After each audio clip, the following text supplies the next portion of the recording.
You can catch up with all our shows by visiting our YouTube channel or by listening back at ttradio.org. Don't forget to like and subscribe to enjoy more live education conversation from TTR. We hope you enjoy this show.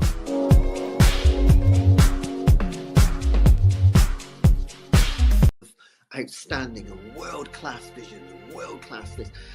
I'm a real leadership geek, honestly. I've spent my whole career reading books and chatting to people. I just find the whole thing and the announcement, the way it's been announced, bizarre. If you could move away from a model where teachers are so intensely focused.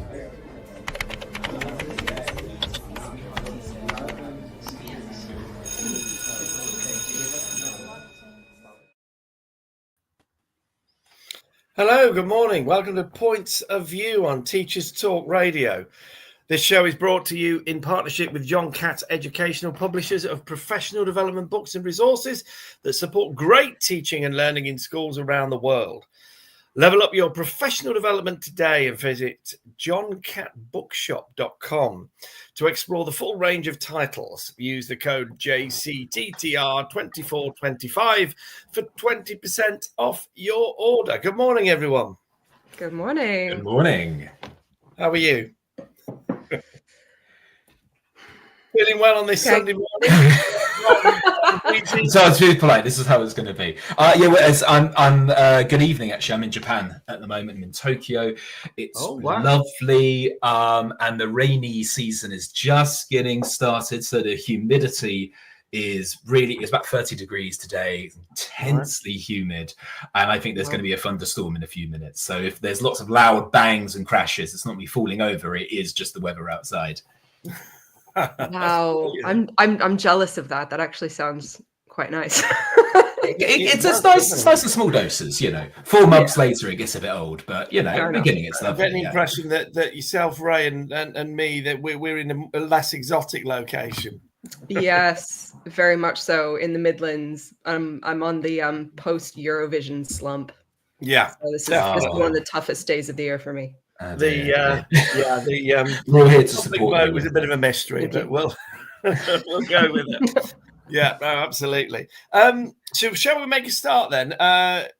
So we've got a story that I think had arisen through two different media outlets, two different stories, but basically connected to the same theme, as far as I can tell, which is about social mobility, or the lack of, in terms of particular groups, particular social groups, and in particular the highlighted groups were white working class boys, generally speaking, and also more specifically in regional terms, people that live outside of London, and the London effect and the difference it has in terms of boosting social mobility.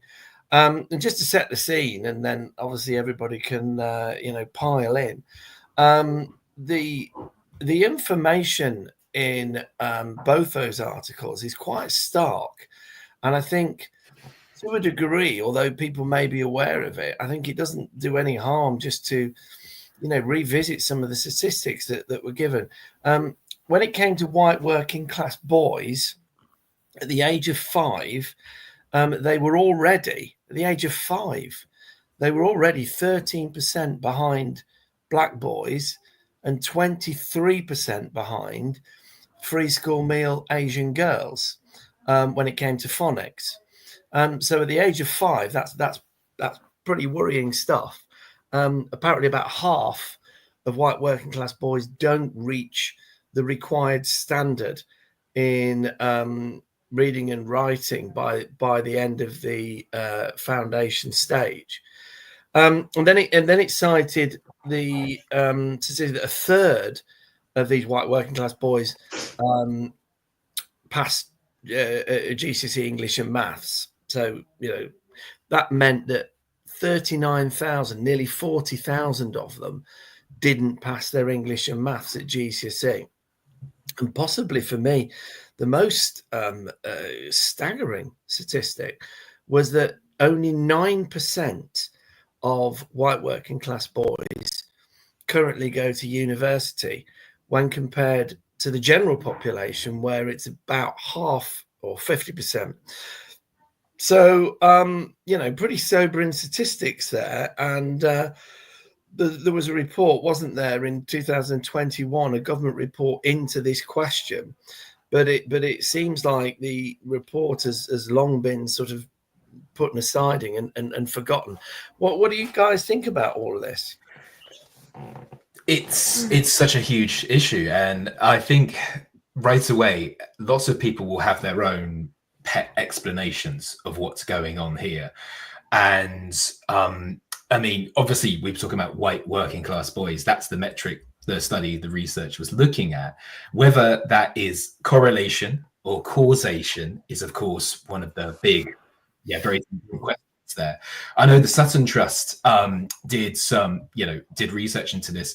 They looked at different constituencies all over the country, and they asked which constituencies are best for social mobility using 6 different factors. Things like, do they go to university, do free school meal children, go to university, who gets passes in their GCSE maths and English and so on.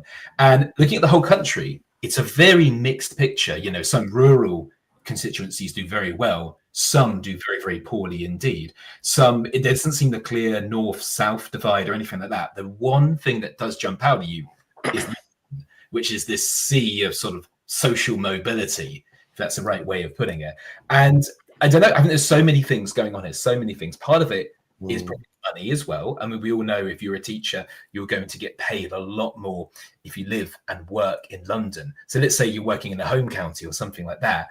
You may be, in certain parts of the country, you may be paying living expenses, which are pretty close, and property prices, which aren't far off what they are in many parts of London, but you may be being paid £5,000, £10,000, whatever it is, less a year. So I think the economics, the sheer money behind it, has got to be one of the factors. Yeah, absolutely.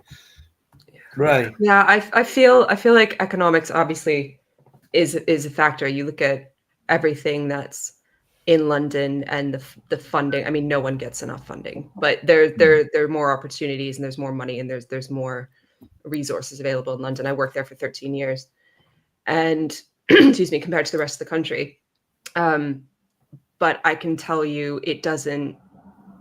The pay discrepancy between London, especially inner London, and the rest of the country, in my anecdotal experience, has no bearing on the teacher or the quality of teaching or the amount of effort that staff are putting in. It's what I've noticed are 2 things, and I do think these two issues are linked. So you have working class people all across the country, but in London, the majority of the working class in inner London are not white working class boys. They are Black and brown kids. They are first, second, third generation immigrants. And that is a very, very different culture and a very, very different attitude to education. I came up to the Midlands, and the majority of the working class students that I teach are white.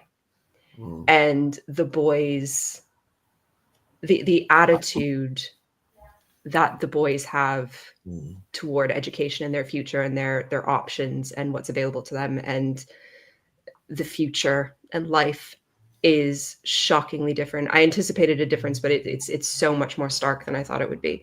And the attitudes of families toward education and the support schools are getting and what families are doing to help educate their kids at home, and I am talking about years 0 to 5, is shockingly different. So I'm going to interrupt because I'm really interested to hear about the culture there. But I want to pick up on something you mentioned earlier, Ray. You said about money, and if I'm understanding you, you're saying that it doesn't sort of affect, well, basically the quality of schools and the quality of education. Now, I'm not going to say there's a strict correlation between you pay more, you get better stuff. It's not going to be that simple, but it must be a factor, right? I mean, teachers have gone on strike for it quite a lot. It's obviously something that can, in some cases, determine whether people stay in the profession or go into it in the first place. I know it's very hard to prove a negative, but if salaries, basically, if graduate teaching was a much more lucrative career, because I don't think anyone would call it lucrative now. If it was, let's say, more lucrative at least, surely you would see more people going into it. You would see more competition. You would see people working harder at getting it, which, I mean, that's got to be a factor, right?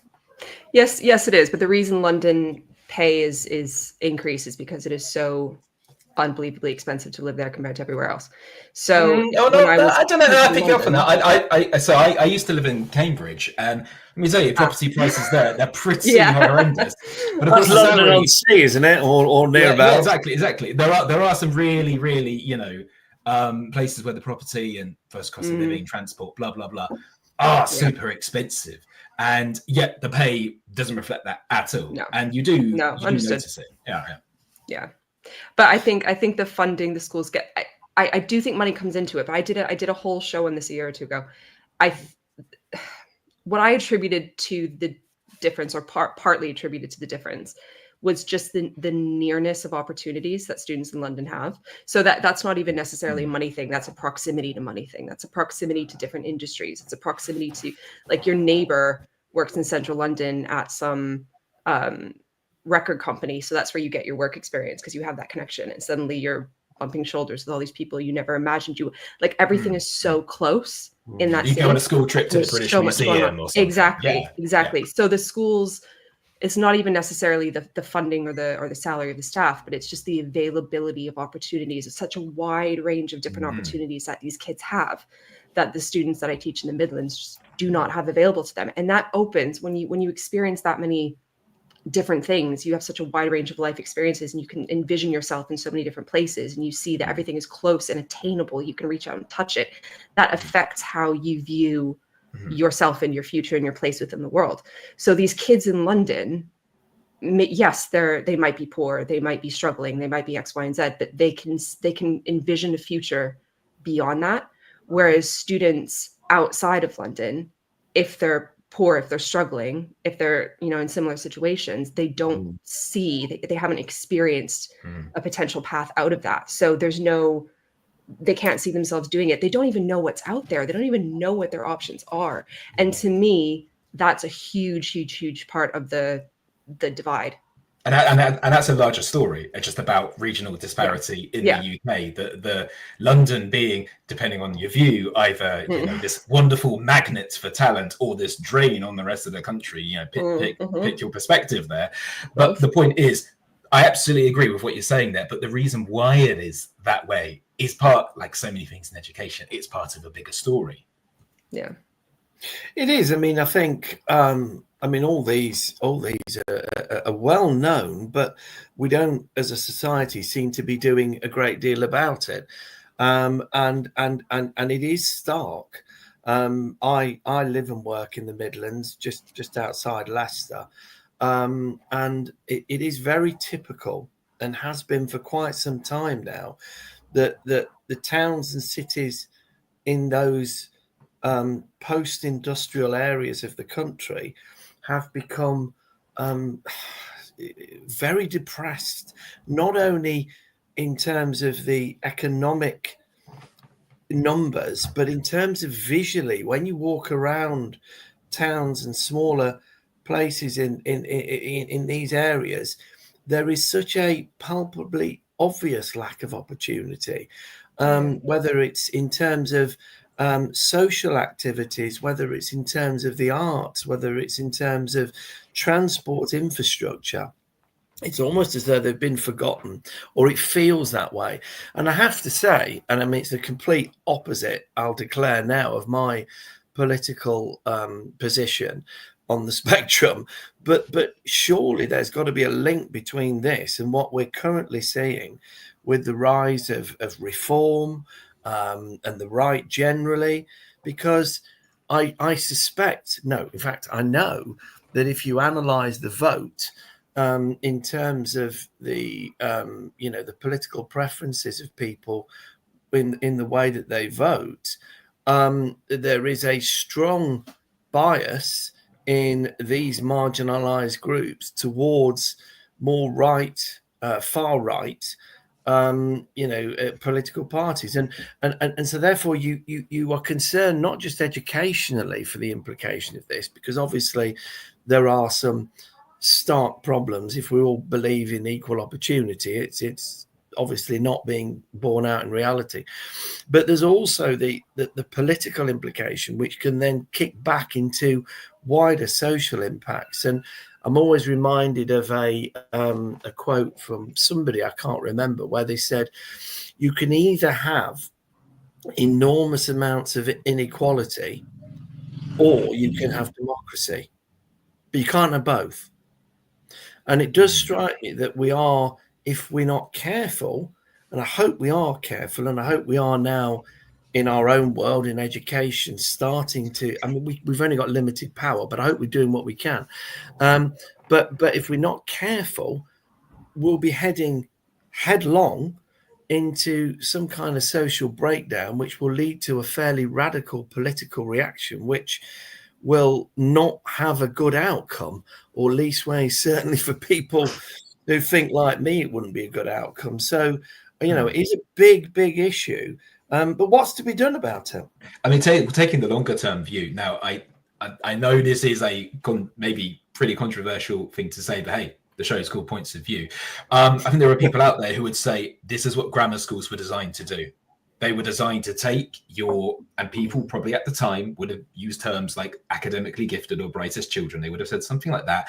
The point is, regardless of the community where you grew up, regardless of any postcode lottery, if you work hard at school, you will go to one of these sort of select schools and you will ascend. It won't get everyone there, but it will maintain, and it will be a very obvious sign. It'll be a very obvious, I guess, mechanism of social mobility. Now, of course, that's a very old-fashioned thing, but the idea has been around for a long time. And of course, some parts of the country do still have the grammar school system. So would the answer, what education could do, would it be that or something like that? Can I come back on that, Ray? Would you mind just for a second? Because I've got a direct experience of that one. I just wanted to throw in where I work. I'm the head of a school that's right on the border with Lincolnshire, which is an 11+ system with a grammar school system, and it actually reverses what you say. Those people who say it would be an agent for increasing social mobility, it does the opposite. What it actually does, because there are very, very small numbers of disadvantaged children that go to grammar schools, way disproportionate. It's very significant numbers. And what that does is it then means that the other schools become ghettos. So even the young people who come from, shall we say, slightly more advantaged backgrounds that are in a position where they can possibly pay for the tuition to get to those places, they're not there. So then the other schools become even more disadvantaged and even less well-performing. So it only compounds the issue. It doesn't resolve it. Sorry, Ray, I jumped in a bit there. No, that's fine. I was going to say something similar. I think that system only works if, I don't think it works at all. But I think you could entertain the idea of it working if the schools that were not grammar schools were allowed to do more vocational or more kind of trade related education. But as long as we all have to take these same stupid exams, then it's going to result in the ghettoization that you just talked about. But also that would be ignoring the impact of the early years. So it's all well and good to say, oh, you take your 11+ exam. It's like, okay, but how many working class kids compare the early years experience of really disadvantaged kids compared to the kids who come from very comfortable homes where mommy and daddy have taken them to a museum every weekend and they've had an entirely different early childhood experience. The impact of that on their literacy, on their numeracy, like we know it is huge, and we know that schools can't totally compensate for what parents are or are not doing when their children are very small. And that has a direct impact on who's going to the grammar schools and who's not. So actually it's not going to help social mobility at all. We need to fix what parents are doing or able to do with their children when they're very young. And that's going to give people the most chance to make a difference. To me, anyway, that's what it comes down to. Yeah, no, it's the idea of what the 30 million word gap right there. This idea that was a figure that one study produced, right? That, this idea that by the time children even step into the classroom for the very first time in their lives, there is this 30 million word gap in terms of the number of words a child has had spoken to them and had in conversation by the time they're aged 5. So you're absolutely right. I mean, inequality is kind of, I don't know. I swing between two, I guess, completely opposing ideas on this. On the one hand, I think, this is obviously a terrible problem. We must do everything we can to. On the other hand, I also think get a bit fatalistic. And I think, well, people have free will. People are going to raise their children how they're going to raise them. We do enough already. We do enough already with the children we do have. We have enough pressures. Is it really reasonable to be expecting us to do anything, really, about the children who are too young to even go to our schools yet? Well, I would argue no. I would argue very much that we should be. And I would even go further than that. Well, we used to. So if you go back to the early 2000s in this country, I think there was something like, I don't know, 3,500 is a figure I remember. It might be not right. 3,500 Sure Start centres that existed. And they provided all sorts of support for families and young people.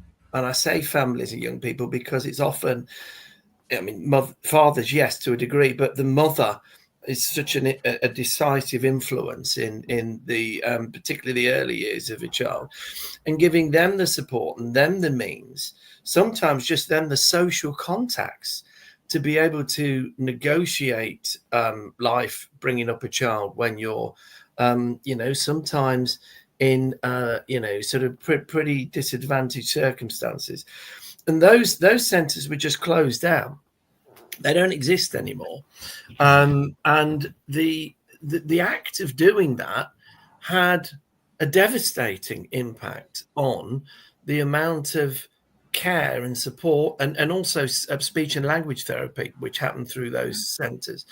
So whereas in the early 2000s, it was comparatively rare, and there are other factors, I'm not denying that, but it was comparatively rare for a child to be arriving at school still wearing a nappy or unable to sit down for 2 minutes or a number of other, sort of basic things. Whereas it was comparatively unusual. Now, I'm not in that sector, but primary colleagues tell me it's increasingly common.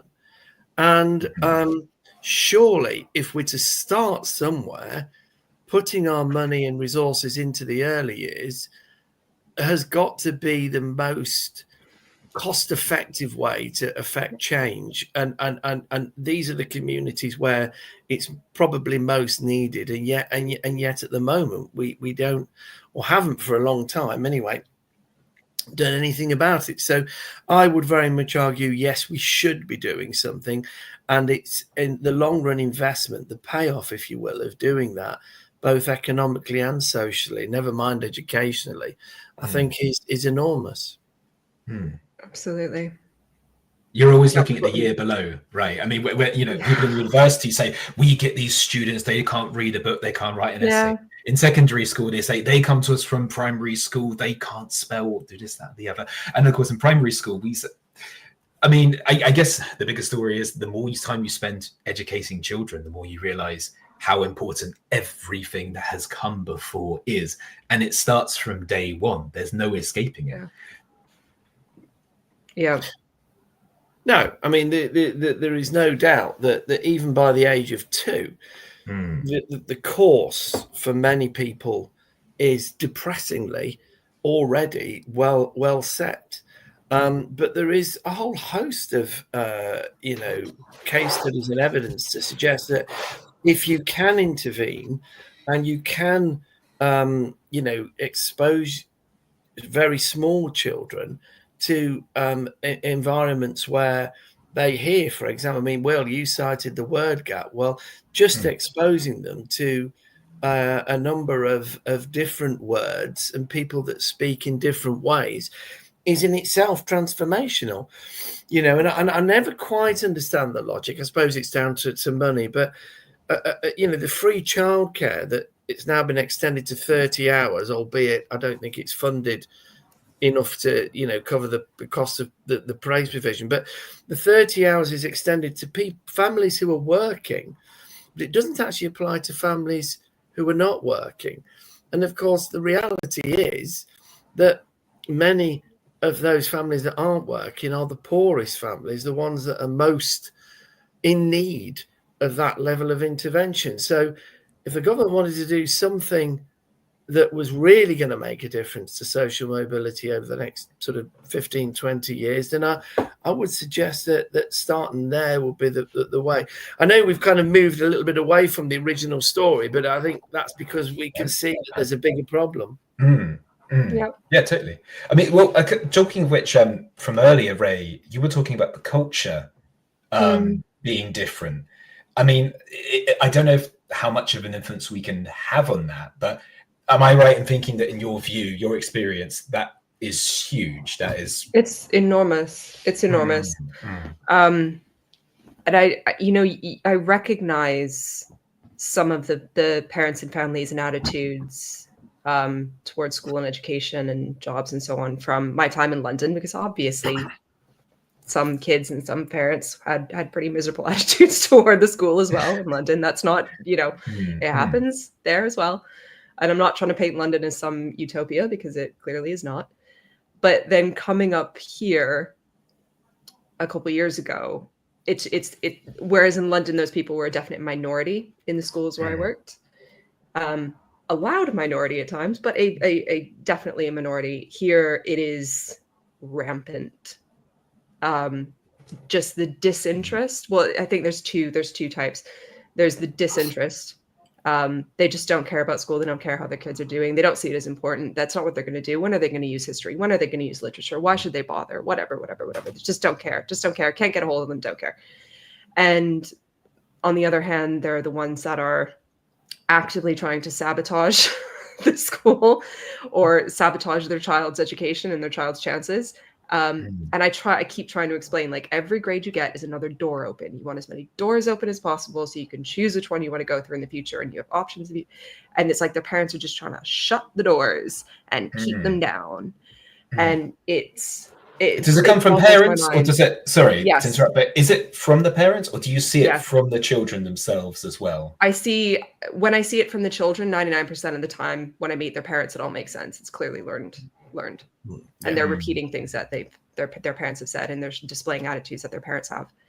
And I still don't get it. I think I mean, maybe if I'd been raised here, I'd get it a bit more. Maybe if I'd lived out of London for a bit longer, I'd understand it. But I just find it so infernally frustrating. Like, I'm constantly trying to remind myself that, like, these people, I'm these peopling them now. They are, they're struggling, and they have real reasons for feeling the way that they feel. And I just have to keep working with those kids and trying to get through and help them get the best they can. And hopefully they can take some of that and do better in the future and make some good decisions that maybe their parents didn't make. But it's really demoralizing sometimes. One of the things that I can reflect on, I guess, I don't know where you were brought up, Will. I mean, I was brought up in the Midlands as a white working class boy, for better or for worse. But I'm a little bit older than you guys. And what was noticeable, and what is, I think, historically relevant here, is that most of the communities where these things are most evident were communities where, mostly from the mid-70s through to the 80s particularly, the traditional skill sort of industries, the landscape that employed most people in those areas, completely collapsed. And it affected men particularly because they were heavy industries. They were industries that were primarily dominated by men. I mean, actually Leicester a bit less so, because it was light industry, but so coal and steel and such like. And those industries collapsed, and the communities that those people, particularly those men, relied on for most of their social contacts, most of their, if you will, their meaning and purpose in life, collapsed with it. And so that kind of happened in the 80s and then moving through into the 90s. And then it was replaced by a more service-based, community, which didn't necessarily value the skills that those men had traditionally brought to the workforce, didn't necessarily bring people together and provide social and community forums for them to express their ideas and thoughts and, just generally bond. And I think that's probably at the heart of it, that you've got to rebuild those communities if you're going to get a sense of, that they have a value, that they have a role, a purpose. Instead, what a lot of these white working class people and boys in particular grow up with is a sense that there is no community for them. There is no real prospect of them belonging to anything. And they look around them and they think, well, nobody seems to care. So therefore, I'll just do whatever I feel I want to do. And it's a very hard thing for a teacher to break. Very, very hard. Because, of course, we only have limited influence, don't we, on these things? Yep. I think now going to just go and make a statement on behalf of our sponsors, if I may, which is that this show is brought to you, I'd like to remind our listeners, in partnership with John Catt Educational, publishers of professional development books and resources that support great teaching and learning in schools around the world. So level up your professional development today by visiting johncattbookshop.com to explore the full range of titles using the code JCTTR2425 for 20% off your order. Okay, do we think we've done this topic?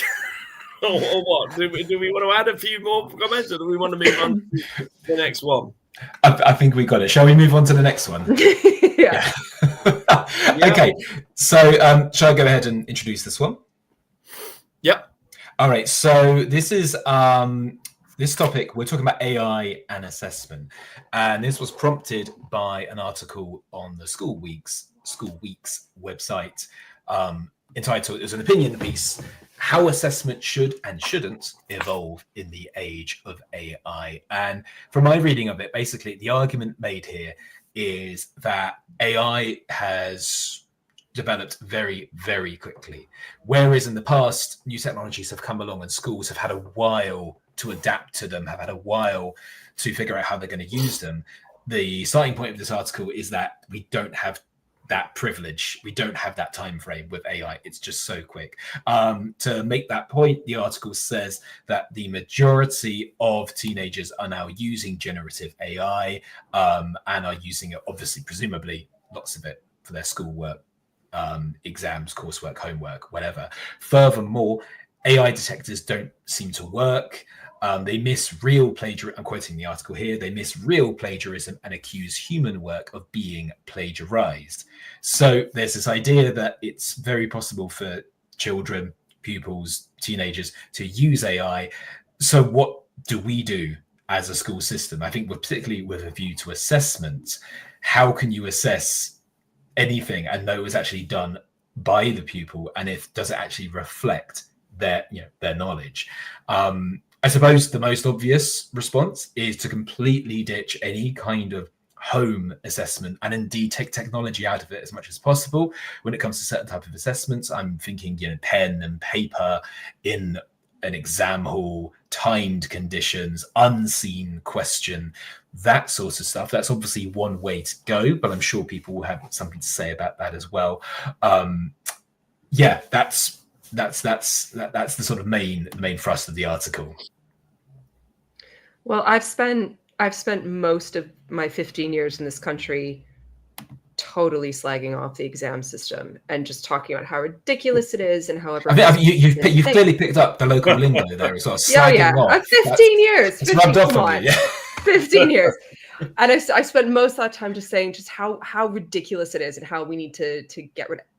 For the first time, I am so glad that these students have to go in an exam hall with a pen and sit those GCSEs and handwrite them. I have never been happier, because the horror stories I hear from North America, my sister is almost 17. She's got one more year of high school left in Canada, and she uses AI for so many things and talks about it like it's completely normal. And I'm just dying inside. The stories I hear from teachers over there, and I'm just like, our kids have to take exams with pen and paper because we're still living in 1950, and it's wonderful, and I love it, and you should do the same. I think we are naturally in a bit of a better position than a lot of the world is, who have moved forward. But it's a good thing right now that we've kind of clung to that exam format, I think. It's worth adding, Ray, that I mean, you've been in this country for 15 years, you were saying. And again, just to give her a slightly longer term view, it was about that time that we moved away in education in this country, in fact, from a much more coursework based process of assessment. So, you know, if I go back to the early 2000s or the 1990s, it was quite common, if not normal, for people to be examined. I remember teaching, although I'm a history teacher, I remember teaching a GCSE English course called Mode 3, which was entirely coursework based. You didn't have any exam at all. So there were that ran for quite a long time, actually, many years. And it was normal for a GCSE subject, for example, to have up to 30% or 40%. You know, based on coursework assessment, and modular exams were also quite a common thing. And then that was all scrapped, and we moved back to, if you will, back to the future, you know, in a sense, to a much more traditional, you know, 3-hour exams in exam halls and whatever. And I'm with you, actually. I think there are certain cognitive benefits to using a pen and writing your thoughts in that way. There's something that connects with the human. It's a little bit like the analogy of reading a book on a screen or reading a physical book. There's certain cognitive benefits to doing it in a more physical, if you like, more analog way. And I think because of that reason, actually, whether by accident or design, I think you're right that we possibly have accidentally stumbled on a way of, you know, dealing with this, which, you know, it seems to me we need to take advantage of, because there's no doubt, as Will was saying, you know, this ridiculous scenario where the students pretend to write the essay and then the teacher pretends to mark it. Well, I mean, what's that all about? You know, totally. It's just shuffling paper back and forth, right? I mean, I'm, you know, thanks for the context there, Carl. I was doing my GCSEs, A levels in the glorious noughties, where coursework was very much king, and honestly, it was, well, this may be a bit of a tangent, but it ties quite nicely into what we were talking about before. One of the reasons why girls did then and do now definitely better when it comes to qualifications in school. I've heard what seemed to me a very compelling argument is that girls are generally, if we're generalizing here, more organized than their male counterparts. You know, they're the ones with the color-coded, you know, they're the ones with the color-coded revision notes and the folder for each different subject. And they aren't the ones staying up all night before the exam, just revising in a blind panic because I haven't done anything for the last 5 weeks. I'm generalizing slightly, but I was a teenage boy once, so I'm allowed to do that, great. And anyway, my point is, coursework sounds great on paper. That's not a pun, I promise, that was not intentional. Coursework sounds like a good idea. I think the reasoning behind it was it prepares children for those going on to university. It prepares them for the process of what it's like to research and write a university paper. But of course, it actually was in practice incredibly different from that. And certainly, I'm pretty sure any coursework I did was easily the weakest part of any learning that happened. It was kind of done last minute. It was, you had weeks and weeks, so you spent a day or two doing it, and I wasn't sad to hear of its demise, put it that way. But then, you know, let's say if there will be a lot of people who will listen to us say this and would say, what are you talking about?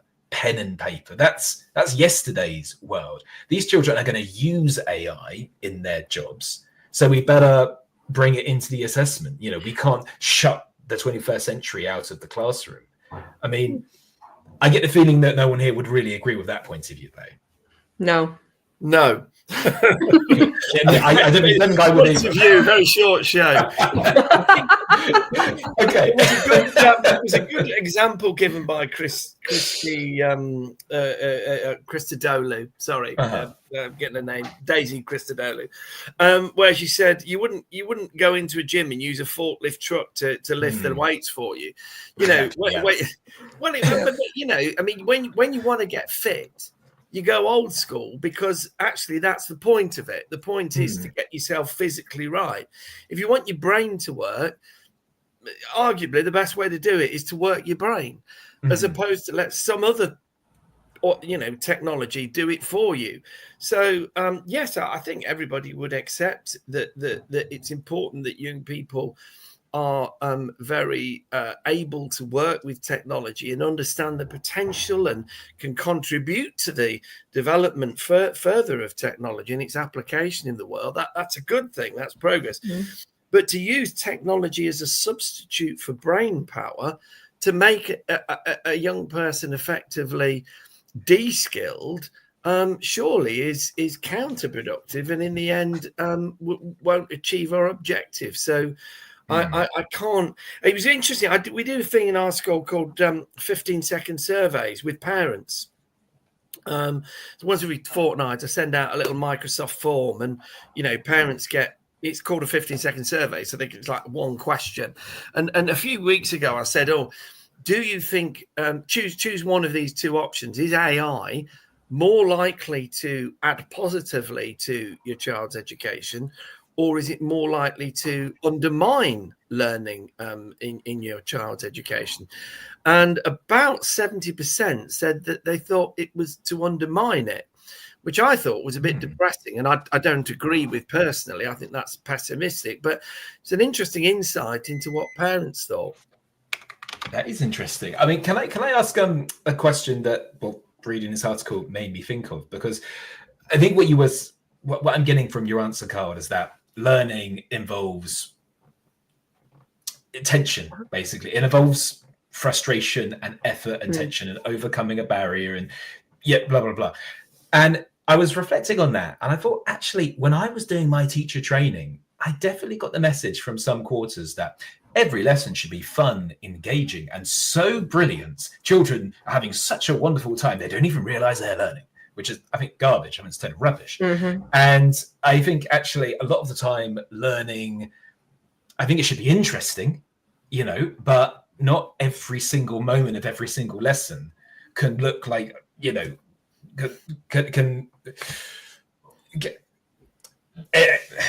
I'm sort of struggling to put my point here. I'm trying to make an analogy. I was going to say, I'm going to give you an insight here. I was going to say, not every moment of every single lesson can look like they're on a roller coaster ride or something. Maybe not quite the analogy I'm looking for, but you see my point. I think we have to accept that a lot of learning is going to require a lot of grit, a lot of and a lot of frustration, and maybe some of these emotions we might label as negative. But I think we have to be honest with children. If you're going to learn, it won't always be fun. Quite the opposite. Yeah. And I also think we need to acknowledge what it's like from their point of view. Like, this is when we're trying to get that message across, because 15 years ago, it was difficult enough trying to, in the land of every lesson has to be fun. It was difficult enough to get that through to kids, and it still is. But now they have the additional lure, the additional kind of pressure, I guess. Like, they know that door is there. They know that all they have to do is input something to an AI and click a button and something will come out. They have like an instant solution readily accessible that they're not being allowed to use. Whereas before, if they didn't want to figure out this math thing or didn't have another explanation, they'd just not do it. But now there's just like, oh, I cannot do it, but I can also make it look like I did do it by getting something else to do it. And then not only is it not getting done and they're not learning, but it's also not getting flagged. It's not getting picked up, and they're not like, it just snowballs into this huge academic problem because that the lure of AI is irresistible. It's this whole other pressure, and in their not yet formed brains, they don't have the maturity to walk away from that, because it's like the instant gratification problem times 1,000. And it's producing this extra kind of pressure. Pressure is not the right word, but it kind of type of pressure on kids that a temptation, I guess, is the thing I'm going for. It's this extra temptation that we didn't have when we were that age because it wasn't available. That kids 10 years ago didn't have because it wasn't available. So now we have the same problems we've always had to be fighting to get these kids to learn, plus this additional AI temptation. And it's just, I feel like it's a huge overwhelming problem. And like if I wasn't teaching secondary school and we didn't have GCSE pen and paper exams, like God help me, I wouldn't know what to do. So it's a really good point that you raised there. And I think there's also, it's the words you use when you talk, Will, about fun. And I mean, all of that, I think, was a reaction to the fact that up into kind of the sort of late 60s, early 70s, teaching had traditionally been in schools extremely traditional, sort of somebody at the front almost, in a Victorian style, chanting and relying almost entirely on sort of memory recall and so on. Or at least stereotypically, that's what it was. So it was a reaction to that, to a part, I think, to a degree. But there's a difference. Although, was that an era of greater social mobility, though? Yeah, huge. Yeah. Sorry, huge. Completely different. No, but it was a huge. Yes, I mean the two coincided. No, the era of greater social mobility was when the active learning, the kind of progressive thinking, they happened at the same time. And I'm not saying that. Get back to cause and effect. I think both of them were caused by something else. I don't think one was causing the other. I think there was a more fundamental, root cause of it. But nevertheless, they were happening simultaneously, as opposed to, it wasn't social mobility wasn't the result of more direct teaching. That was itself caused by something else. But I think then after that, people realized that wasn't working, and they thought, well, clearly here this has gone too far. This isn't right. And so the natural kind of corrective that often happens is then coming in. But I the way I always think of it in my teaching career has been there's a difference between interesting and fun. You can find something interesting. Doesn't mean you're putting on a red nose and doing a little dance and kind of custard pies and things. I think there's a confusion. I think learning has to be interesting. I think if it isn't interesting, ultimately you won't do it. You won't learn. I think no young person will persist because willpower alone isn't going to do it. You've got to have something inside of you that says, actually, I'm quite interested in this. This is something I want to learn. Yes, there's grind in it. There's kind of repetition and there's the boring stuff. But if you generally feel it's something worth doing and you want to know more about it, then you kind of keep going. So I think that's the distinction. Yeah, make lessons interesting, at least insofar as more generally, not lessons, but the subject. You want to make young people feel like it's something they want to learn, but don't feel obliged to make it some kind of turn or that you're required to come out there and tell a few gags because that's not going to work. Even with the little custard pies, I don't think any of us will ever be as entertaining as 5 minutes of YouTube, to be honest. We're the best Will in the world. So let me ask you then, phones in schools. Straight ban, don't let them on the premises, in the bag. Oh, they can use them at less. I have a feeling I know what your answer might be, but I'd like to know. Well, Ray, do you want to start?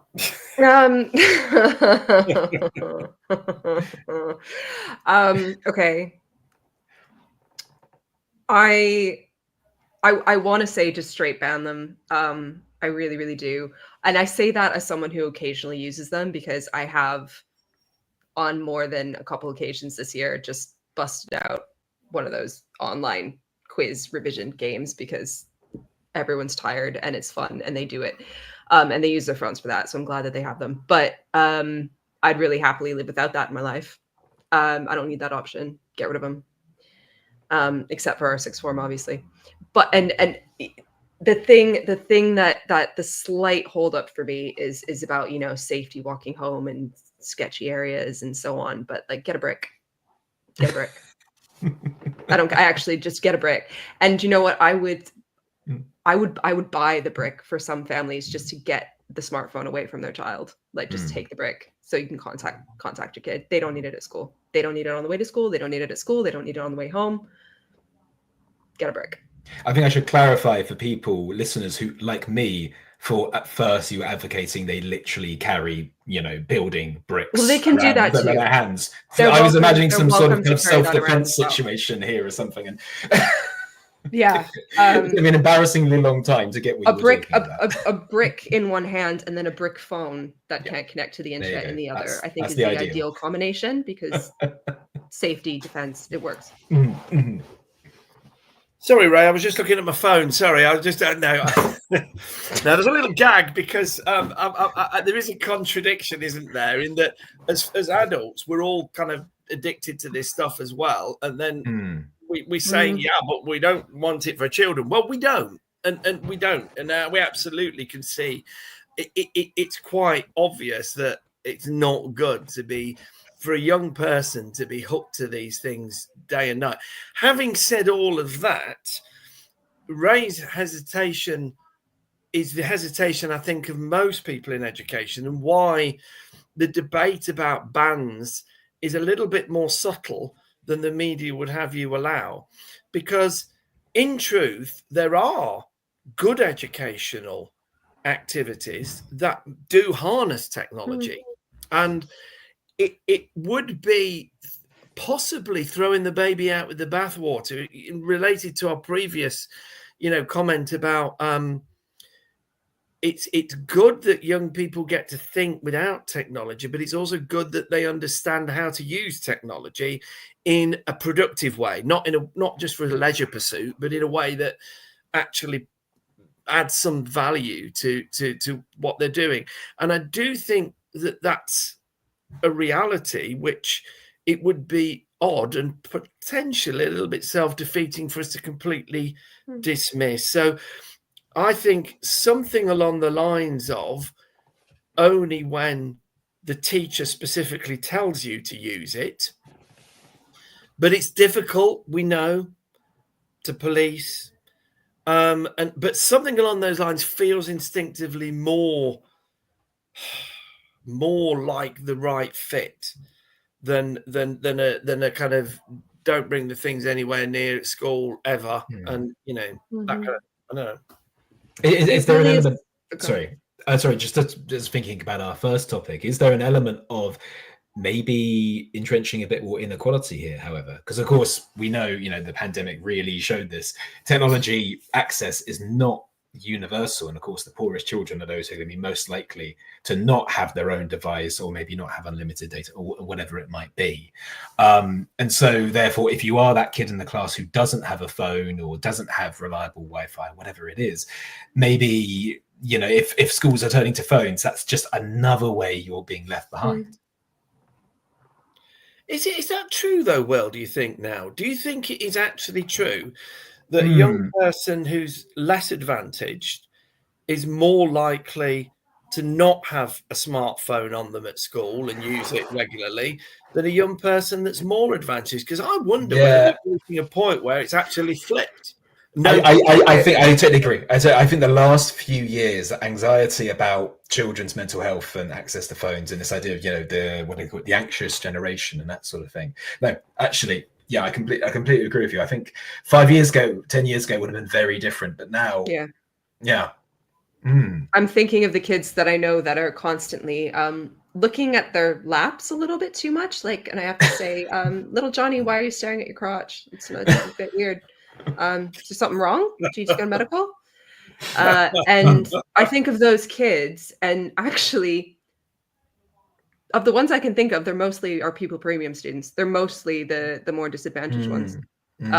It's the ones because there's a huge overlap between disadvantaged and also just being totally disaffected and uninterested in school.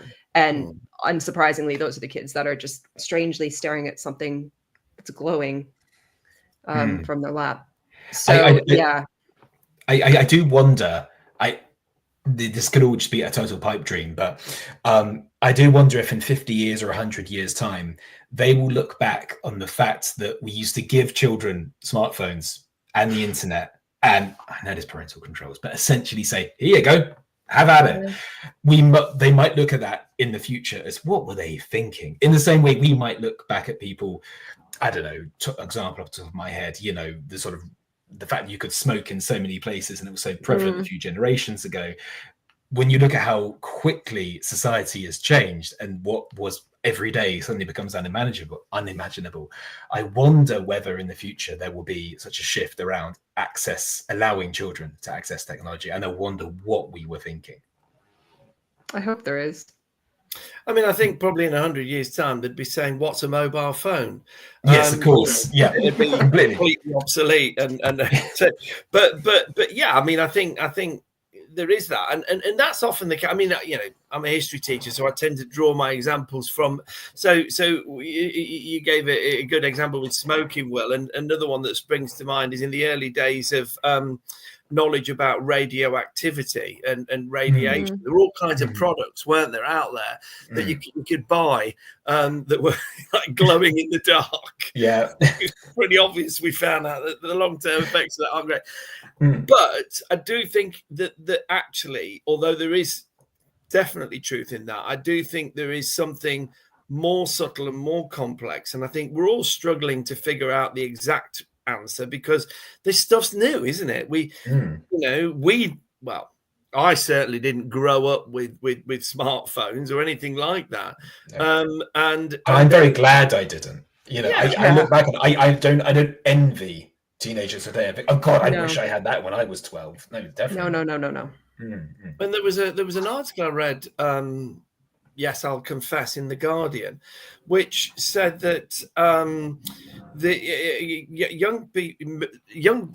as people that are kind of teenagers now are actually more discerning about the sort of value of technology, even though they might be hooked on it, simply because they've known nothing else, and they actually can see the value of other opportunities that they haven't experienced, and deep down they would like to have more of them. Now, I don't know whether that's actually true or whether that's you know, sort of. I've seen some surveys say that the majority of teenagers would actually support banning phones in the classroom, that it has a surprising amount of support. Because I agree, I think deep down, most of them, a lot of them realize they want a life without, or at least learning without it.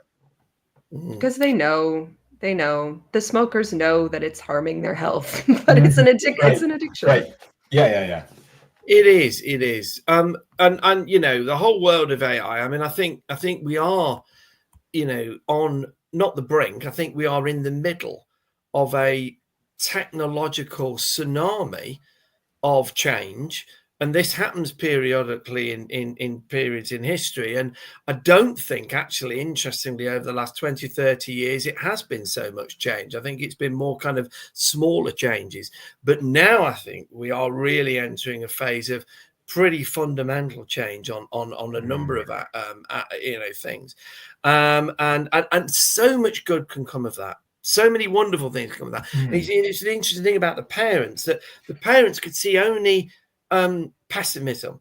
They were so, you know, this is awful, this is bad, I can see this being destructive. And most of our conversation has been about, you know, all the negatives, all the things that are problems with it, and all the concerns we have. And, you know, it gets a bit dystopian, doesn't it? But actually, underneath that, these things have, if we manage them properly, they have the possibility to literally make us live happier, healthier, more productive lives for so much longer. And that is surely on balance a wonderful thing. It's just that you've got to manage these things properly, and we're learning how to manage it. And the most important thing is that you've got to control them. You can't just let everything go and be free and just, you know, because that obviously doesn't work. You know, people need a degree of guidance, don't they? I'm looking at the time here, and I think that's such a wonderful, positive note on which to end. I don't want to say anything else. Well, I'll go for that then. Okay. All that remains for me to say then is to ask our listeners: have you subscribed to our weekly newsletter yet. Now, it's called Sound Bites and Insights, and it's delivered already to 10,000 educators a week. So if you want to stay on top of things, it sounds like you need to subscribe to it. It contains a curated selection of 4 standout Teachers Talk Radio shows from the week, and there are a lot of good shows on Teachers Talk Radio to listen to. It also gives us exclusive discounts and exclusive offers from our sponsors. So well worth taking advantage of those. What you need to do is sign up on our website at Teachers Talk Radio. It's ttrradio.org. So I'll say that again, ttrradio.org/newsletter. And then it's a quotation mark at the end. So thank you so much for listening, everybody. Lovely to talk to you guys today. Really enjoyed it. It's really good. Okay. Lovely. Really enjoyed it. Thank you very much. Same. Okay. Bye-bye. Cheers. Outstanding and world-class vision and world-class this. I'm a real leadership geek, honestly. I've spent my whole career reading books and chatting to people. I just find the whole thing and the announcement, the way it's been announced, bizarre. If you could move away from a model where teachers are so intensely focused